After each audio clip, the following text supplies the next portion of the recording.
Hello, welcome to another CleaveTech tech tip. This is the second part of where I let you into some little secrets that happen in the magic healing slot car box.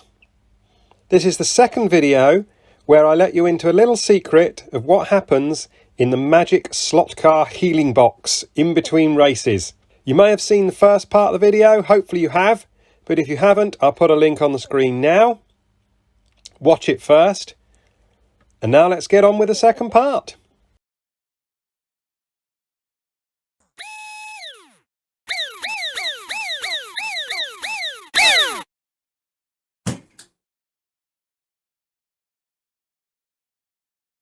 The next thing I'm going to do is check the bearings. So I'm going to put an old, well, a 2mm axle through on this car. I would say an old one, but it's not an old one. It's actually a decent axle. And then I'm going to drop some lighter fluid onto the bearing, run it round, and I'm going to clean them out as well at the same time. So I'm cleaning that bearing out, so any of the tyre dust or dirt that got in there, I can wash some of that out. So I'm rotating it round, cleaning it out, and I'll pull the axle out and I'll soak it up with a bit of kitchen paper like that. And I'll probably do that a couple of times just to wash those ball races out on either side. If you've got bushes, you can obviously clean the bushes out, but this is bearings, this is ball races, so you probably need to clean them out a little bit more than you would a solid bushing. So that's one side. Now the other. Notice I'm washing it from one side and I wash it from the other side. These are open ball races. Some ball races have a seal on them. To be honest, I'd still wash out the sealed ones just to clean them up, basically, to make sure nothing has got in there. There we go. Wipe my axle. So they're cleaned out. I'll then put the axle back in and I'll just do a check to see how much movement there is in the bearing up and down. That's about what you normally would expect. Again, this side. Maybe a little bit more wear that side, but I'll put them together. So I'll slide the axle in. Does the axle still slide nicely through them? Yes, it does. If I put the chassis on the block, hold the center section down, and I move the axle, just check each side. How much play is there in that bearing? Well, there's hardly anything in this side. That's really good. And this side, yeah, see, there is a fraction more play, but hardly anything.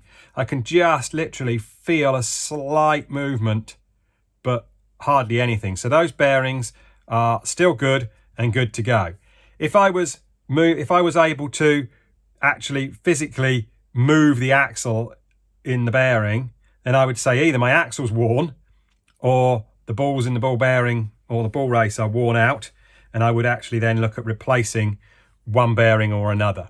If you have too much movement in either bearing, obviously that can cause gear mesh problems, and it can cause extra vibrations in your chassis when cornering or going down a straight. So therefore puts a lot more stress on the gearing and the motor and makes your handling a little bit wayward. So you want to try and make sure, as I say, that there is hardly any movement in your axle bearings at all, and that your axle must slide through them very nicely. You can also get up really close and have a look at whether there's actually any movement in the bearing. Is the movement happening between the axle and the inner race, or is the movement actually happening in the bearing? So let's have a quick look here at this side. So you can see in that case, if I'm moving that ever so fractionally, you can see there's a very slight movement between the axle and the inner race, but the inner race doesn't seem to be actually moving in comparison to the outer race, so that's good. Let's flip it round this side and let's have a look at that part of the chassis. Again, I'm moving that slightly. There doesn't appear to be any much movement there at all, so you can see that both of those are good, and that the bearing rotates nicely and rotates nicely on the other side as well. So now that I'm happy that the chassis looks all right, bearings look all right, I'm just going to give this a bit of a scrub in the sink with some washing up liquid and a toothbrush, and I'll be back. A few moments later. I'm back. car cleaned. Noticed I've pulled the lead wires out of the little guides, and I'm going to give the lead wires a bit of a clean too. Bit of lighter fluid on my kitchen roll, and then run it along the lead wire just to make sure the lead wires are clean. And it's also worth giving the lead wires a bit of a check. Do they have any signs of rubbing? Is the insulation broken in any places? You know, does it look all right on the joints here?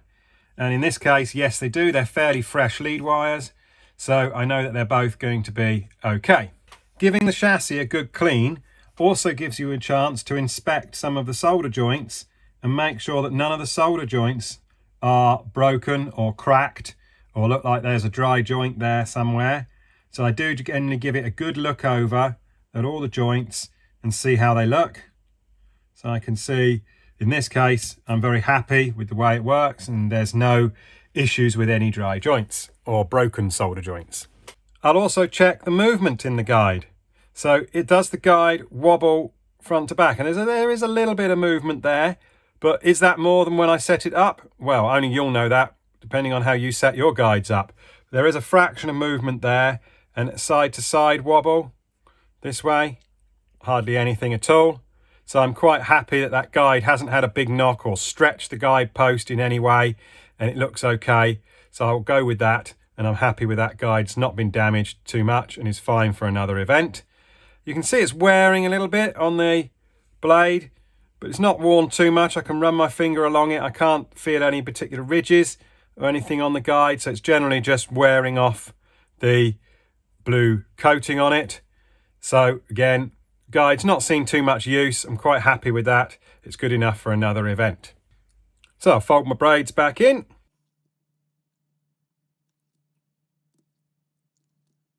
Like that, neat and tidy. And I'm happy that this chassis is now ready to receive a motor again and be built up for the next event. So I'm now going to carefully place that back in my box.